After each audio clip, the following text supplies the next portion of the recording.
Hello నమస్తే welcome to BRK health. నేను హిమవర్ష. ఈరోజు మనతో పాటు ఉన్నారు డాక్టర్ పవన్ కుమార్ జొన్నాడ గారు, consultant colorectal robotic and onco surgeon specialist doctor అయితే ఉన్నారు. వారిని అడిగి ఒక క్యాన్సర్ సమస్య అనేది అసలు ఎందుకు వస్తుంది, దీనికి గల ముఖ్యమైన కారణాలు ఏమిటి, ముఖ్యంగా అసలు దీన్ని పర్మనెంట్ గా క్యాన్సర్ అనేది రాకుండా ఉండాలి అంటే ఎలాంటి జాగ్రత్తలు తీసుకోవాలి, ఎలాంటి డాక్టర్ని మనము సంప్రదించవచ్చు, అదే విధంగా ఎలాంటి మెడిసిన్ వాడాలి, దానికి ముందు అసలు ఇది ఎందుకు వస్తుంది క్యాన్సర్ అనే సమస్య గురించి అయితే మనం తెలుసుకునే ప్రయత్నం చేద్దాం. మరి ఏ మాత్రం ఆలస్యం చేయకుండా సార్ అయితే పరిచయం చేసుకుందాం. సార్ నమస్తే. నమస్తే అమ్మ. ఎలా ఉన్నారు? I'm fine. మీరు ఎలా ఉన్నారు? యా, చాలా బాగున్నాను sir. Thanks for coming. Yeah, thank you. Yeah, ఇందాకే చెప్పాను కదా సార్, క్యాన్సర్ గురించి మనం మాట్లాడుకోబోతున్నాం. అసలు క్యాన్సర్ సమస్య అనేది ఈ మధ్య కాలంలో చాలా ఎక్కువైపోయింది. చిన్నపిల్లలకు కూడా వస్తుంది అని చెప్పేసి కూడా మనం చూస్తున్న కేసులు చాలా ఉన్నాయి. వారికి గొంతు క్యాన్సర్ అని చెప్పేసి వివిధ రకాలుగా వస్తూ ఉంది. అసలు ఈ క్యాన్సర్ సమస్య రావడానికి గల కారణాలు ఏమిటి, అసలు ఇది ఎందుకు వస్తుంది అంటారు సార్? క్యాన్సర్ అంటే ఏంటి అంటే బేసికల్లీ ఇప్పుడు మన బాడీలో చాలా సెల్స్ ఉంటాయి. అవును. ప్రతి సెల్ డబల్ అవుతుంది, ట్రిపుల్ అవుతుంది. మనకి ఏదైనా ఒక చిన్న దెబ్బ తగిలింది, అక్కడ సెల్స్ అన్ని నార్మల్గా మల్టిప్లై అది నార్మలైజ్ అయిపోతుంది. అవి ఒక పాయింట్లో ఆగిపోవాలి. మల్టిప్లై అనేవి ఒక పాయింట్లో ఆగిపోవాలి. ఆగిపోకుండా పెరగడమే క్యాన్సర్. మన బాడీలో సెల్సే అవి మల్టిప్లై అయ్యి ఒక చోట ఆగిపోవాలి నిర్ణీత మల్టిప్లికేషన్ తర్వాత. అలా ఆగకుండా పెరగడం క్యాన్సర్. సో అలా ఆగకుండా పెరగడానికి ఏంటి, ఒకటి దానికి జెనెటిక్స్ అంటే జన్యుపరమైన మార్పులు జరగడం. ఆ జన్యుపరమైన మార్పులు పుట్టుకతో జరగచ్చు, లేదా బయట నుంచి అంటే ఎన్విరాన్మెంటల్ రిస్క్ ఫ్యాక్టర్స్ అంటే స్మోకింగ్ కానీ, ఆల్కహాల్ తీసుకోవడం కానీ, రకరకాల ఇతర కారణాలు ఏవైతే ఎక్స్టర్నల్ ఇరిటెంట్స్ ఉంటాయో దానివల్ల దీర్ఘకాలికంగా ఈ సెల్స్లో ఇన్ఫ్లమేషన్ రావడం వల్ల అక్కడ క్యాన్సర్గా అది డెవలప్ అవుతుంది. అంటే చిన్నపిల్లలు రావడానికి కూడా రీజన్ అసలు ఏమై ఉండవచ్చు? చిన్నపిల్లల్లో చాలా వరకు క్యాన్సర్ రావడానికి ఏంటి, ఇప్పుడు లివర్ క్యాన్సర్స్, హెప్టోబ్లాస్టోమా అని చూస్తాం, న్యూరోబ్లాస్టోమా అని చూస్తాము. ఈ చిన్నపిల్లల్లో వచ్చే క్యాన్సర్స్ మోస్ట్లీ జన్యుపరమైన మార్పుల వల్ల కానీ, వాళ్ళ తల్లిదండ్రులకి మేనరికం అంటాం, లేకపోతే కన్సాంగ్యునస్ మ్యారేజెస్ అంటాం, ఇట్లాంటి వాటిల్లో కానీ అలా జన్యుపరమైన మార్పులు వాళ్ళకి చిన్నతనాల్లో ఉండడము, ఆ మదర్ గర్భసంచిలో ఉండేటప్పుడు రిస్క్ ఫ్యాక్టర్స్కి ఎక్స్పోజ్ అవ్వడము, అంటే మెటర్నల్ స్మోకింగ్ అంటాం, మెటర్నల్ డయాబెటీస్ అంటాం, ఇట్లా ఆ రిస్క్ ఫ్యాక్టర్స్కి వాళ్ళు ఎక్స్పోజ్ అవ్వడం వల్ల చిన్నపిల్లల్లో కూడా క్యాన్సర్స్ వస్తాయి. బట్ మనకి మెజారిటీ వచ్చే క్యాన్సర్స్ రావడానికి కారణం ఏంటంటే స్పొరాడిక్ అంటాం.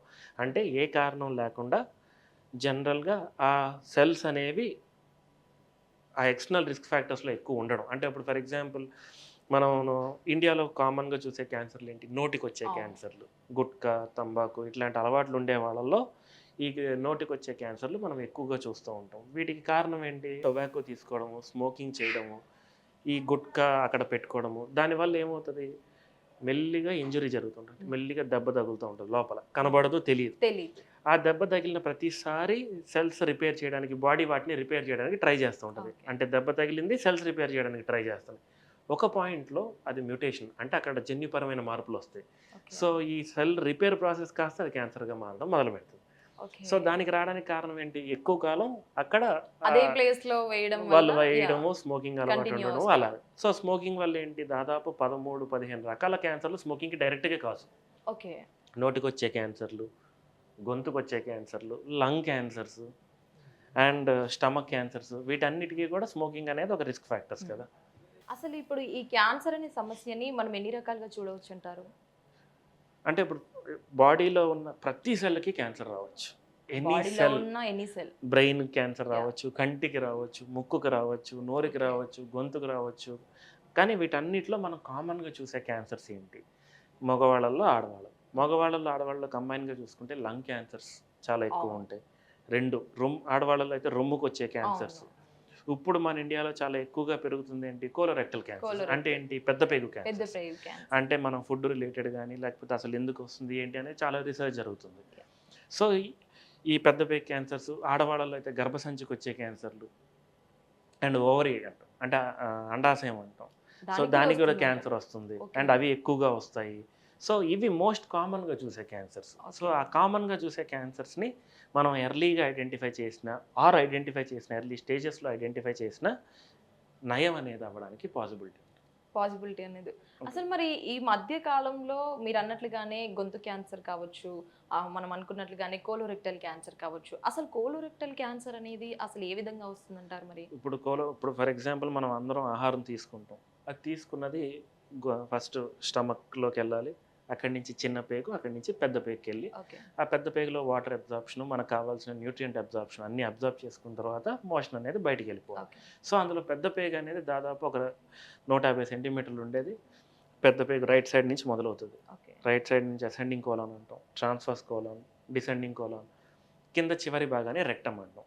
వీటిల్లో వచ్చే క్యాన్సర్స్ని మనం కోలోరెక్టల్ క్యాన్సర్స్ అంటాం. అంటే పెద్ద పేగుకు వచ్చే క్యాన్సర్స్.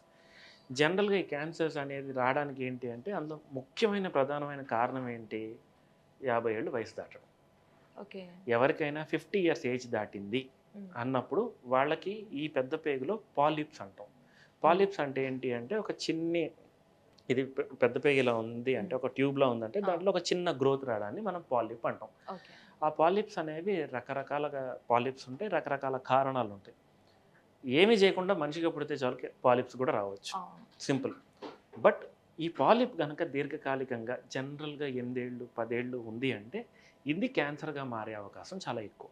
ఓకే. అందుకనే ఎవరైనా 50+ ఏజ్ అయ్యింది అంటే వాళ్ళకి ఇచ్చే బెస్ట్ గిఫ్ట్ ఏంటి, మనం వాళ్ళకి ఏమి ఇవ్వగలుగుతాము అంటే ఏం చేయక్కర్లేదు, స్క్రీనింగ్ కొలనోస్కోపీ అంటాం. అంటే కోలాన్ పెద్ద పేగు మొత్తాన్ని ఒకసారి కెమెరాలో మనం చూడడం. అలా చూడడం వల్ల పాలిప్స్ ఎలా ఉన్నాయి, ఎలా పనిచేస్తుంది, ఇవన్నీ ఎలా క్యాన్సర్ ఏ స్టేజ్లో ఉందా లేదా ఇవన్నీ తెలుస్తాయి. దీంతో పాటు ఇంపార్టెంట్గా ఏంటి, ఈ స్క్రీనింగ్ కొలనోస్కోపీ అనేది 10 ఏళ్ళకి ఒక్కసారి చేస్తే చాలు. ఓకే. 10 సంవత్సరాలకు ఒక్కసారి చేస్తే చాలు. ఓకే. ఇంకా మళ్ళీ చేయనక్కర్లేదు. మళ్ళీ చేయక్కర్లేదు. సో 50 ఇయర్స్ దాటిన వాళ్ళందరూ స్క్రీనింగ్ కొలనోస్కోపీ చేస్తే ఈ పాలిప్స్ అంటే ఉన్నాయా లేదా, ఒకవేళ తెలుస్తుంది. పాలిప్స్ ఉన్నాయి, కంటి ముందు కనిపిస్తుంది, ఇది క్యాన్సర్గా మారుతుంది కాబట్టి సింపుల్ పాలిపెక్టమీ అంటాం. అది చేస్తే అసలు క్యాన్సర్ రాకముందే ఆపేయచ్చు కదా దాన్ని. అవును, ముందుగా తెలుసుకుంటే అంటే రాకుండా ఉండడానికి మనం ప్రికాషన్స్ తీసుకునే అవకాశం ఉంటుంది.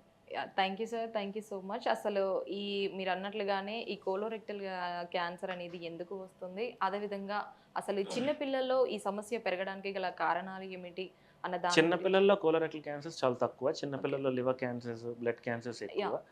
పెద్ద వయసులో ఉన్న వాళ్ళకి కోలోరెక్టల్ క్యాన్సర్స్ ఎక్కువ వస్తాయి. అందులో మోస్ట్ ఇంపార్టెంట్గా ఏంటి అంటే ఇప్పుడు స్మోకింగ్ అలవాటు ఉండేవాళ్ళు, అధిక బరువు ఉండేవాళ్ళు, ఫుడ్ హ్యాబిట్ సరిగ్గా లేకుండా ఆల్కహాల్ తీసుకునేవాళ్ళు, ఇంకా సర్ప్రైజింగ్ ఏంటంటే ఎక్సర్సైజ్ చేయకుండా ఉండే వాళ్ళకి, ఎక్సర్సైజ్ చేయకుండా ఉన్న వాళ్ళకి కూడా వస్తుంది, ఎక్కువ వచ్చే అవకాశం ఉంటుంది. అండ్ డైటరీ మార్పులు అంటే ఇప్పుడు ఈ కోలోరెక్టల్ క్యాన్సర్స్ అంటే పెద్ద పేగు క్యాన్సర్స్ ఎలా ప్రెజెంట్ అవుతాయి, జనరల్గా ప్రెజెంట్ అయ్యేది ఏంటంటే మోషన్లో బ్లడ్ రావడం, మోషన్లో బ్లడ్ వస్తుంది. సో మోషన్ స్టార్ట్ అయ్యే ముందో మోషన్ అయిపోయినాకో వాళ్ళ టాయిలెట్లో ఆ బ్లడ్ అనేది గమనిస్తారు. గమనించినప్పుడు మోస్ట్ ఇంపార్టెంట్ థింగ్ ఏంటంటే ఎవరికైనా మోషన్తో పాటు మోషన్లో బ్లడ్ వచ్చింది, నొప్పి కూడా వచ్చింది అనుకోండి, అది మోస్ట్లీ క్యాన్సర్ అయ్యే అవకాశం తక్కువ. ఎందుకంటే క్యాన్సర్లో చాలా వరకు నొప్పి ఉండదు. అండ్ అలాగే చిన్న బినైన్ ప్రాబ్లమ్స్ అంటాం, అంటే ఏంటి, ఫిషర్స్ అంటాము, ఫిస్టులాలు అంటాము, హెమరాయిడ్స్, పైల్స్ అంటాం కదా, అవి కూడా ఈ బ్లీడింగ్ లోనే ప్రెజెంట్ అవుతాయి. మరి రెండిట్లో తేడా డౌట్ వచ్చింది. నార్మల్ గా మనకి పైల్స్ అయినవి అని అంటే గనక అంటే ఎమోషన్ లో ఇలా బ్లడ్ రావడం దాన్ని గుర్తించి మనకి ఇలా అయ్యింది అని చెప్తారు. సో ఈ మోషన్ లో బ్లడ్ రావడం అనేది ఏదైతే ఉందో బినైన్ కాజెస్ అంటే పైల్స్, హెమరాయిడ్స్ కి అదే ఫస్ట్ ప్రెసెంటింగ్ కంప్లైంట్, క్యాన్సర్ కి అదే ప్రెసెంటింగ్ కంప్లైంట్. మరి రెండిటికి డిఫరెన్స్ ఎలాగా అది తెలుసుకోవాలి. సో దాంట్లో ఏంటంటే ఇప్పుడు ఈ పైల్స్ అనేది ఏంటి, బ్లీడింగ్ అవుతుంది, 2 వారాల్లో 90% మందికి తగ్గిపోతుంది. 2 వారాలకు మించి బ్లడ్ పడుతుంది, రిపీటెడ్గా పడుతుంది, ఫస్ట్ ఫ్లాగ్స్ అయినది. 2 పెద్ద వయసులో అంటే 40 ఏళ్ళు దాటిన వాళ్ళకి బ్లీడింగ్ అవుతుంది, మోషన్లో రక్తం కనిపించింది, నొప్పి లేదు, చెక్ చేయించుకోవాలి. ఈ 2 వాళ్ళు కంపల్సరీగా చేయించుకోవాల్సింది ఏంటంటే కొలనోస్కోపీ. అండ్ 2 ఇప్పుడు కోలాన్ క్యాన్సర్, పెద్ద పేగు క్యాన్సర్ ఉందంటే వీళ్ళకి ఎర్లీ మార్నింగ్ డయేరియా అంటాం. అంటే వీళ్ళు పొద్దున్న లెగగానే వాళ్ళకి మోషన్ వచ్చినట్టు అనిపిస్తుంది, మోషన్కి వెళ్తారు కానీ కంప్లీట్గా వెళ్ళిన ఫీలింగ్ ఉండదు, మళ్ళీ వెళ్ళాలని అనిపిస్తూ ఉంటుంది, టెన్నెస్నెస్ అని అంటాం దాన్ని. సో అట్లాంటి ఫీలింగ్స్ ఉండడం, అలా అనిపించడం వాళ్ళకి, వాళ్ళు అలా రోజంతా ఫీల్ అవ్వడము, అండ్ నొప్పి లేకుండా రక్తస్రావం జరుగుతూ ఉండడం, పైల్స్ ఉండే వాళ్ళకి మోషన్ అప్పుడే రక్తం కారుతుంది, అవును. వీళ్ళకి అసలు మోషన్లతో సంబంధం లేకుండా రక్తం కారడం, ఓకే. ఇట్లా ప్రెజెంట్ అవుతారు. బట్ ఎవరైనా సరే మోషన్లో బ్లడ్ వచ్చింది అన్నప్పుడు ఆ తగిన డాక్టర్ని వెంటనే సంప్రదించి ఖచ్చితంగా కొలనోస్కోపీ చేసుకోవాలి. ఎందుకు? ఈ బ్లడ్ అనేది ఎక్కడి నుంచి వస్తుంది? ఆ పాలిప్ ఏదైతే ఉందో లేదా ట్యూమర్ ఏదైతే ఉందో దాని నుంచి వస్తుంది. అవును. అది కిందే ఉండొచ్చు ఆర్ ఇంకా పైన కూడా ఉండొచ్చు. అవును. సో కంప్లీట్ కొలనోస్కోపీ అంటే అన్ని భాగాల్ని మనం వీడియోలో చూసాము, ఐడెంటిఫై చేసాము అని టెస్ట్ చేస్తేనే నిర్ధారించుకున్నట్టు, లేకపోతే వాళ్ళకి అసలు డయాగ్నోసిస్ దొరకదు. ఓకే. యాహ్!